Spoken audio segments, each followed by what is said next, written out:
విద్యా వ్యవస్థలో అత్యవసర సంస్కరణలు చేపట్టాలి. సిఆర్సి జాతీయ అధ్యక్షులు డాక్టర్ వికాస్ పాండే విద్యా వ్యవస్థలో అత్యవసర సంస్కరణలు చేపట్టాలని కన్స్యూమర్ రైట్స్ కౌన్సిల్ జాతీయ అధ్యక్షులు డాక్టర్ వికాస్ పాండే ప్రభుత్వాన్ని కోరారు.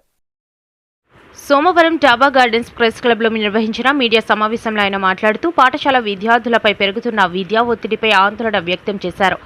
విద్యారంగంలో పెరుగుతున్న వ్యాపారీకరణ, చిన్నారులపై సమగ్ర కోచింగ్ విధానాల ద్వారా పెరుగుతున్న మానసిక ఒత్తిడిపై తీవ్ర ఆందోళన వ్యక్తం చేశారు. విద్య అనేది పిల్లలలో జ్ఞానం, సృజనాత్మకత, వ్యక్తిత్వ వికాసాన్ని పెంపొందించాల్సిందే కానీ చిన్న వయస్సులోనే వారిని అనారోగ్యకరమైన పోటీ వ్యవస్థలోకి నెట్టకూడదని అన్నారు. దేశ భవిష్యత్తు విద్యార్థుల శారీరక, మానసిక ఆరోగ్యంపై ఆధారపడి ఉందని పేర్కొంటూ విద్యా సంస్థల్లో బాలల రక్షణ, విద్యా చట్టాల అమలును ప్రభుత్వం కఠినంగా పర్యవేక్షించాలని కోరారు.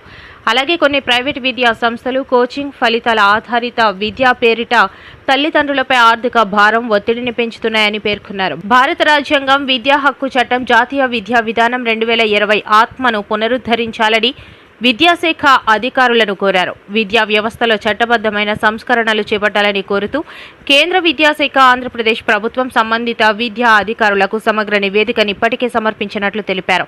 6వ తరగతి నుండి 10వ తరగతి వరకు ఐఐటి, జేఈఈ, నీట్ సమగ్ర కోచింగ్ నిషేధించాలని, ఆర్టీఈ చట్టం, బాలల రక్షణ నిబంధనలను కఠినంగా అమలు చేయాలని, అధిక విద్యా భారం, కోచింగ్ ఒత్తిడిని నియంత్రించాలని, బలవంతపు స్టడీ మెటీరియల్ కొనుగోలు, విద్యా వ్యాపారీకరణ నిషేధించాలని, ఉల్లంఘనలపై కఠిన పర్యవేక్షణ, అమలు వ్యవస్థ ఏర్పాటు చేయాలని వికాస్ పాండే డిమాండ్ చేశారు.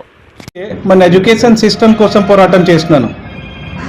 2016లో మనం చేసిన పోరాటం వల్ల 84 స్కూల్స్ అప్పుడు క్లోజ్ చేయడం జరిగింది. ఆ టైంలో కృష్ణ వర్మ గారు ఇక్కడ డిఓగా ఉండేవాళ్ళు. అన్ఆథరైజ్ స్కూల్స్ వల్ల 84 స్కూల్స్ అప్పుడు వాళ్ళు క్లోజ్ చేశారు. 2017లో కూడా 27-28 స్కూల్స్ మళ్ళీ క్లోజ్ చేయడం జరిగింది. బట్ ఈరోజు మన ప్రపంచం పరిస్థితి ఎలా ఉంది అంటే everything depending upon the education అండి. ఎందుకంటే ఒక నేషనల్ లెవెల్లో కానీ స్టేట్ లెవెల్లో కానీ పిల్లల భవిష్యం బాగా అవ్వాలి అయితే education is most important. Education ఒక 506 years బ్యాక్ మనం వెళ్ళిపోతే దాని పేరు విద్యాలయ ఉండేది, గురుకుల్ అనేవాళ్ళు. మన ఈ విద్యా వ్యవస్థ స్టార్ట్ అయినప్పుడు కూడా అండ్ ఈరోజు కూడా ఎవరైనా స్కూల్, కాలేజ్ స్టార్ట్ చేయాలి అనుకుంటే కంపల్సరీగా సొసైటీ రిజిస్ట్రేషన్ ద్వారా వెళ్ళాలి. సొసైటీ రిజిస్ట్రేషన్ అంటే నో లాస్, నో ప్రాఫిట్. అంటే డబ్బు సంపాదన చేయడానికి విద్యా వ్యవస్థ రన్ చేయకూడదు. బట్ ఈరోజు జరుగుతుంది ఏంటి, డబ్బు సంపాదన చేయడానికి విద్యా వ్యవస్థ స్టార్ట్ చేయడం జరుగుతుంది. So this is completely wrong అండి. ఆల్మోస్ట్ లాస్ట్ 10 years నుంచి మనం నేషనల్ లెవెల్లో ఫైటింగ్ చేస్తున్నాను. గవర్నమెంట్ ఆఫ్ ఇండియా నుంచి అండ్ గవర్నమెంట్ ఆఫ్ ఆంధ్రప్రదేశ్ నుంచి, గవర్నమెంట్ ఆఫ్ తెలంగాణ నుంచి, మెయిన్లీ 2 రాష్ట్రాల్లో. ఇప్పుడు కొన్ని ఇంపార్టెంట్ పాయింట్స్ ఉన్నాయి ఎడ్యుకేషన్ గురించి. ఇప్పుడు మన మధ్యలో మీ అందరూ చూసే ఉంటారు, మీడియాలో బాగా హైలైట్ అయింది లాస్ట్ 1 week నుంచి, కాక్రోచ్ పార్టీ చూసే ఉంటారు. బీజేపీ లాగే ఒకటి భారతీయ జనతా పార్టీ బదులు కాక్రోచ్ జనతా పార్టీ. ఇవన్నీ ఎందుకు వస్తుంది అండి? ఈరోజు మనందరూ బ్లేమ్ చేస్తున్నాను, మన పిల్లలకి జాబ్ రావట్లేదు, మాకు జాబ్ రావట్లేదు. ఎందుకు రావట్లేదు అంటే విద్యా వ్యవస్థ బాగాలేదు. మన కంట్రీలో విద్యా వ్యవస్థ కరెక్ట్గా లేదు. ఎందుకంటే సబ్జెక్ట్ చెప్పుకొని వెళ్ళిపోతున్నారు అందరూ, జాబ్ ఏ సబ్జెక్ట్ వల్ల రావాలి ఇది తెలియదు. ఒక్కసారి ఆలోచన చేసి చెప్పండి, మీరు 9th క్లాస్లో 10th క్లాస్లో చదువుకొని మ్యాథమెటిక్స్ ఈరోజు మీకు ఉపయోగపడుతుందా? కెమిస్ట్రీ, ఫిజిక్స్ చదువుకొని ఉపయోగపడుతుందా? లైఫ్లో పడదు. అది ఎందుకు నేర్పిస్తారు కూడా తెలీదు. ప్లస్ ఇప్పుడు కొత్తగా స్టార్ట్ అయింది ఏంటంటే మనందరికీ ఉంటుంది కి మా పిల్లలు మెడికల్ చేసుకుంటే బాగుంటుంది, అదర్వైజ్ ఇంజనీరింగ్ చేసుకుంటే బాగుంటుంది, ఐఐటి పాస్ అయిపోతే మంచి లైఫ్ ఉంటుంది. దీనికి బేస్ చేసి ఇప్పుడు విద్యా వ్యవస్థ వాళ్ళు ఏం చేస్తున్నారంటే ఈ స్టాండర్డ్ 6th నుంచి 7th నుంచి ఐఐటి అండ్ నీట్ ప్రిపరేషన్ పెట్టేస్తున్నారు. ఐఐటి ఎంట్రన్స్ ఎగ్జామ్స్ కానీ మెడికల్ ఎంట్రన్స్ ఎగ్జామ్స్ కానీ ఈ రెండు 11th and 12th అంటే ఇంటర్మీడియట్ కోర్స్లో డిపెండ్ చేసి ఉంటుంది. మీకు 10th వరకు చదువుకొని ఏదైనా సబ్జెక్ట్ అందులో నుంచి మీకు ఎంట్రన్స్ ఎగ్జామ్స్లో రాదు.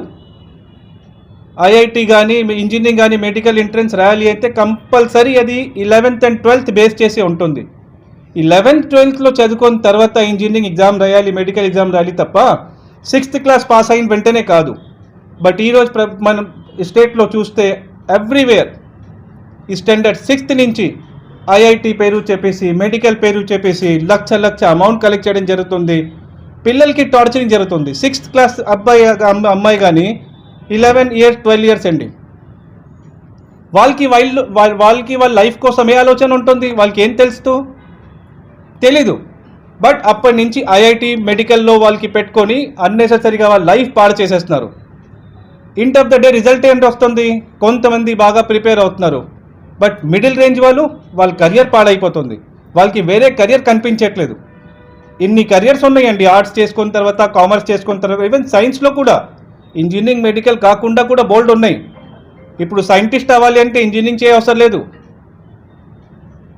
రకరకాల కెరియర్స్ ఉన్నాయి. బట్ మెయిన్లీ స్కూల్స్ వాళ్ళు ఏం చేస్తారు, వాళ్ళకి ఎక్కువ డబ్బు కావాలి కాబట్టి పేరెంట్స్కి మోటివేట్ చేసి, బ్లాక్మెయిల్ చేసి, పిల్లలకి మోటివేట్ చేసి 6th నుంచి 7th నుంచి ఐఐటి మెడికల్ ప్రిపరేషన్ పెట్టేస్తున్నారు. అది ఇమ్మీడియట్ బేసిస్లో ఎవ్రీవేర్ ఇన్ ఆంధ్రప్రదేశ్ స్టాప్ అవ్వాలి.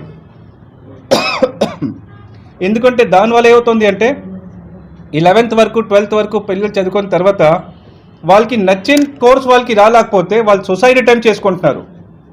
Recently last 2025